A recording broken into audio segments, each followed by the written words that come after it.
जंगल का इंसाफ। एक रोमांचक जंगल की कहानी, आदमी और जानवर के बीच संघर्ष और दोस्ती की अनोखी दास्तान। भूमिका। गहरे जंगल में एक ऐसा इलाका था जहां इंसानों का कदम रखना मना था। इस जंगल को कालधन वन कहा जाता था, जहां शेर, हाथी, भालू और कई जंगली जानवर रहते थे। कहा जाता था कि जो भी इंसान इस जंगल में गया, वह कभी लौटकर नहीं आया। परंतु एक दिन एक आदमी इस रहस्य को जानने के लिए जंगल में घुस गया। उसका नाम अर्जुन था, जो एक प्रकृतिवादी और जंगलों के बारे में शोध करने वाला व्यक्ति था। जंगल में पहला कदम। अर्जुन ने अपनी यात्रा की शुरुआत की। उसके पास सिर्फ एक कैमरा, एक चाकू और कुछ खाने पीने का सामान था। जैसे ही उसने जंगल में कदम रखा, चारों ओर की हरियाली और अजीब अजीब आवाजें उसे हैरान कर रही थीं। जंगल का वातावरण बहुत ही डरावना था। चलते चलते अर्जुन ने देखा कि एक हिरण नदी के किनारे पानी पी रहा था। अचानक झाड़ियों से एक तेंदुआ निकला और उस हिरण पर झपट पड़ा। अर्जुन ये देखकर स्तब्ध रह गया, लेकिन उसने देखा कि तभी एक शेर वहां आ गया और तेंदुए को पीछे हटने पर मजबूर कर दिया। जंगल के नियम बड़े ही क्रूर होते हैं। अर्जुन आगे बढ़ा, लेकिन तभी उसे महसूस हुआ कि कोई उसकी निगरानी कर रहा है। उसने चारों ओर देखा, लेकिन कुछ दिखाई नहीं दिया। परंतु उसके मन में अजीब सा डर बैठ गया।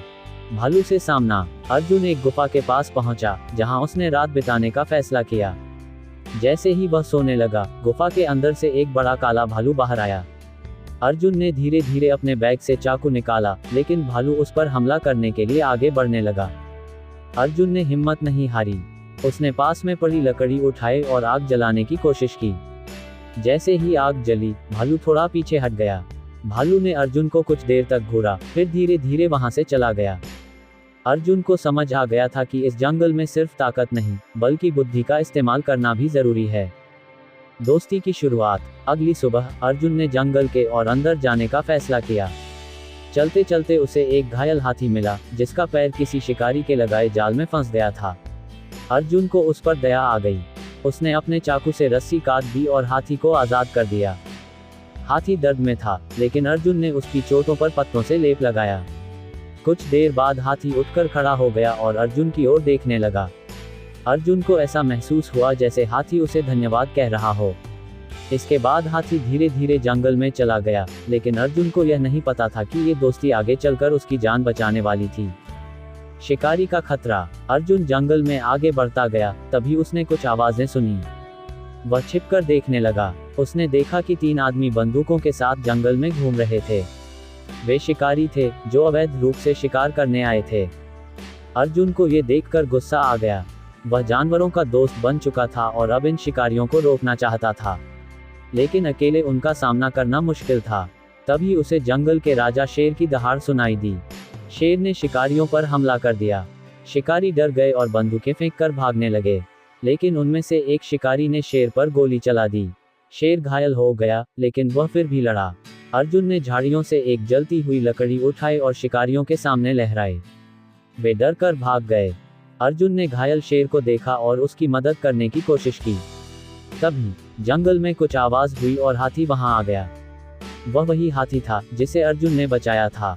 हाथी ने शेर को अपनी सूंड से सहारा दिया और उसे धीरे धीरे पानी के पास ले गया। अर्जुन ने शेर की चोटों पर दवा लगाई। जंगल का इंसाफ। अर्जुन को अब ये समझ में आ गया था कि जंगल में भी इंसाफ होता है।